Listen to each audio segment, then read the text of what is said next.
नमस्कार। आज के इस विशेष विश्लेषण में आपका स्वागत है। आज हम सीधे उस मुद्दे पर बात करेंगे जिसकी इस वक्त सबसे ज्यादा चर्चा है, 8वें वेतन आयोग का फिटमेंट फैक्टर। उम्मीदें क्या थीं और अब वास्तविकता क्या है? सरकार के नए निर्देशों ने पूरी कहानी में एक नया ट्विस्ट ला दिया है। तो चलिए, बिना किसी देरी के इस पूरे गणित को डिकोड करते हैं और समझते हैं कि पर्दे के पीछे आखिर क्या चल रहा है।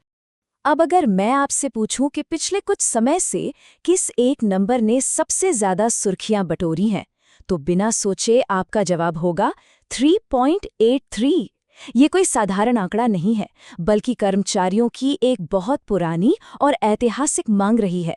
सबको यही उम्मीद थी और पुरजोर तरीके से ये मांग रखी जा रही थी कि 8वें वेतन आयोग में फिटमेंट फैक्टर को 3.83 पर ही सेट किया जाना चाहिए। लेकिन यहाँ एक बहुत बड़ा झटका लगा है। मांग खारिज। जी हाँ, सांख्यिकी और कार्यक्रम कार्यान्वयन मंत्रालय ने अपने एक हालिया पत्र में चीजों को बिल्कुल साफ कर दिया है। और सच्चाई ये है कि 3.83 के इस बहुचर्चित आंकड़े को खारिज कर दिया गया है। एक झटके में इस एक पत्र ने अब तक की सारी चर्चाओं की दिशा ही बदलकर रख दी। तो अब स्थिति क्या है? यहाँ एक बहुत बड़ा टकराव देखने को मिल रहा है। एक तरफ है कर्मचारियों की वे ऐतिहासिक उम्मीदें जो पिछले वेतन आयोगों के ट्रेंड्स को देखकर बनाई गई थीं, और दूसरी तरफ है सरकार की आर्थिक वास्तविकता। अब ये मामला सिर्फ वेतन बढ़ाने का नहीं रह गया है, बल्कि ये देश की इकोनॉमी से जुड़ा एक बड़ा नीतिगत फैसला बन चुका है, जिसे सरकार सख्ती से फॉलो करना चाहती है।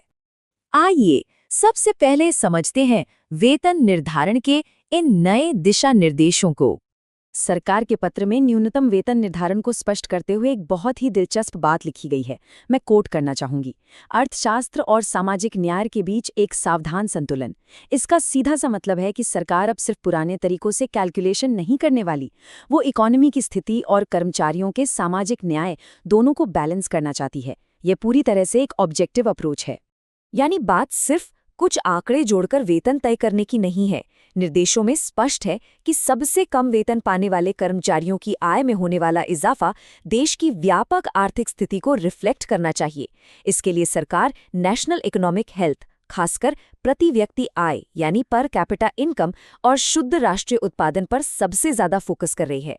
तो अब आते हैं असली मुद्दे पर। प्रति व्यक्ति आय का आखिर गणित क्या है? इस टेबल को देखिए। डेटा बिल्कुल शीशे की तरह साफ है। 2016-17 में देश की प्रति व्यक्ति आय 1,32,190 रुपये थी, और अब अगर हम 2024-25 के मौजूदा आंकड़ों पर नजर डालें तो ये बढ़कर 1,92,774 रुपये हो चुकी है।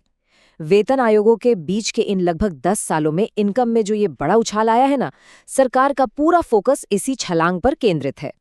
और इसी उछाल से निकलकर आता है ये मैजिक नंबर 86.67%। इस आंकड़े को ध्यान से समझिएगा, क्योंकि ये वही प्रतिशत है जो प्रति व्यक्ति आय में हुई 10 साल की ग्रोथ को सीधे तौर पर दर्शाता है। और सबसे अहम बात यह है कि सरकार इसी 86.67% की ग्रोथ को मूल वेतन में बढ़ोतरी का सबसे लॉजिकल और ठोस आधार मान रही है। तो इस पूरी मैथ्स का फाइनल रिजल्ट क्या निकलता है? चलिए फिटमेंट फैक्टर का अनुमान लगाते हैं। आइए इस लॉजिक को एक एक्चुअल फॉर्मूले में फिट करते हैं। पहला स्टेप, 7वें वेतन आयोग के आधार पर अभी का मूल वेतन 18,000 रुपये है, जिसमें 58% महंगाई भत्ता जोड़ दें तो टोटल बनता है 28,440 रुपये। दूसरा स्टेप, इस पर हम वही 86.76% पर कैपिटा ग्रोथ वाला बेसलाइन अप्लाई करते हैं, जिससे 1.8676 का एक बेस फैक्टर तैयार होता है। इसके बाद आता है तीसरा स्टेप, जहां सरकार अपना नॉर्मल 15 से 20% वाला बफर जोड़ती है। अब यहाँ एक बहुत ही दिलचस्प पॉइंट है। सरकार कभी भी सिर्फ बेसलाइन ग्रोथ पर नहीं रुकती, वो हमेशा 15 से 20% का एक एक्स्ट्रा बफर इसमें जोड़ती है। तो जैसे ही ये बफर ऐड होता है, हमारा जो 1.8676 का शुरुआती बेसलाइन था, वो ऑटोमेटिक तरीके से थोड़ा ऊपर खिसक जाता है।